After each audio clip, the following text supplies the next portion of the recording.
Assalamualaikum warahmatullahi wabarakatuh. Saudaraku semua, inilah ciri-ciri dan cara belajar dengan mursyid. Berbahagialah orang yang sudah menemukan guru pembimbing setingkat mursyid. Dengan itu, seseorang dapat mudah mempelajari ilmu tasawuf, termasuk ilmu tarekat, hakikat dan makrifat. Namun, mendapatkan guru setingkat mursyid ini ternyata tidaklah mudah. Oleh karena itu, ada baiknya memahami dulu bagaimana seorang mursyid itu, terkait arti, karakteristik, dan cara untuk mendapatkan ilmu darinya. Pengertian mursyid, bila dipahami secara mendalam, bahwa belajar ilmu tiada salahnya kepada siapapun. Orang yang belajar ilmu Allah akan menyadari dirinya bodoh dan selalu tawadu kepada Allah dan orang lain.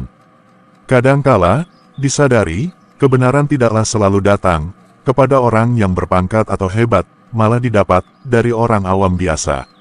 Orang yang diberikan ilmu Allah bukan pada penampilan fisik berupa pangkat, kekayaan, namun ilmu Allah hanya akan bersemayam kepada hamba yang memiliki hati, iman, dan selalu tawakal.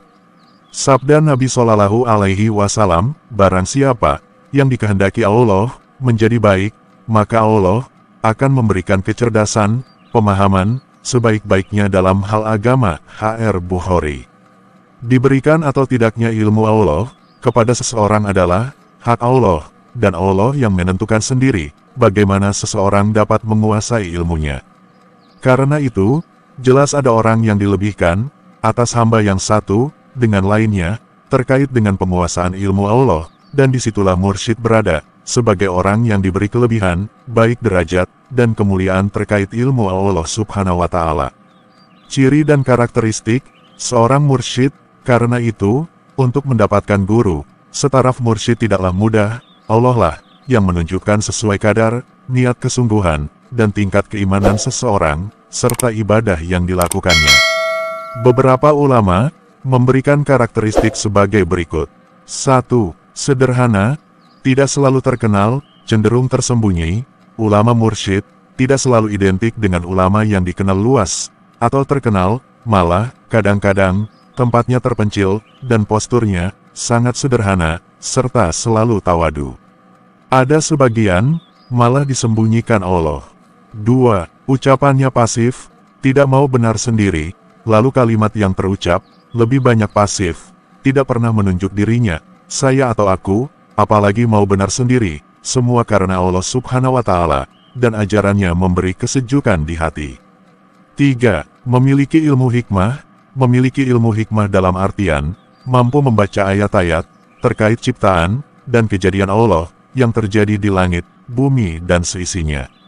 4. Mampu mengungkap rahasia Allah. Seorang mursyid memiliki kemampuan mengungkap kerahasiaan Allah, terutama kalam Allah, yang tidak beraksara dan bersuara. Dengan demikian, ilmunya tidak selalu syarat periwayatan dan dalil-dalil yang panjang, melainkan ringkas dan sederhana, mudah dicerna, yang semuanya merupakan kebenaran yang hak. 5. Suluk mungkin berbeda, tapi intinya mengajak dekat kepada Allah. Seorang mursyid membawakan jalan atau cara suluk kepada salik yang berbeda, tidaklah selalu sama, namun hakikatnya mengajak diri untuk lebih dekat kepada Allah. 6. Sebagai pewaris Nabi biasanya memiliki silsilah atau keturunan kuat, dan hanya diketahui di antara sesama mursyid, sehingga ilmu ini terjamin, kontinuitasnya selalu diturunkan antara mursyid yang satu dengan penerusnya, dan itu dijamin tetap ada sepeninggal Nabi Shallallahu Alaihi Wasallam atau hingga akhir zaman. 7. Memiliki karomah. Dalam masa perjuangan mursyid, setaraf aulia dan wali tidak pernah merasa takut dan gentar dengan karunia Allah berupa karomah yang dimilikinya. Firman Allah, ingatlah, sesungguhnya wali-wali Allah itu tidak ada kekhawatiran terhadap mereka, dan tidak pula mereka bersedih hati. Qs Yunus 62. 8. Memiliki firasah yang tajam.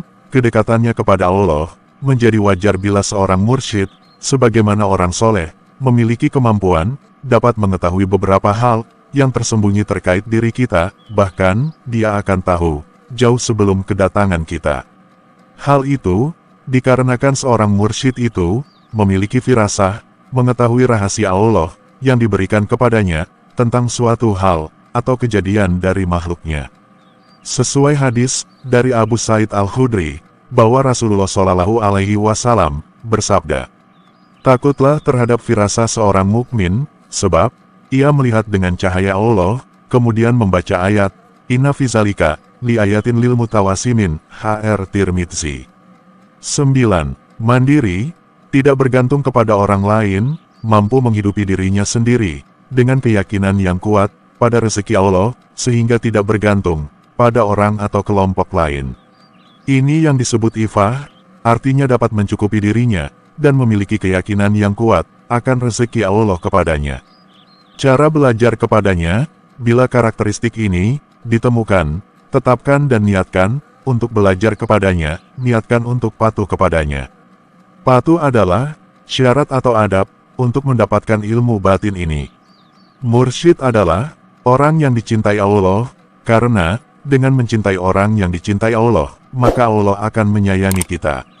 Beberapa kisah, kepatuhan luar biasa, ditunjukkan Sunan Kalijaga, Syekh Abdul Qadir Jailani, dan Imam Syafi'i.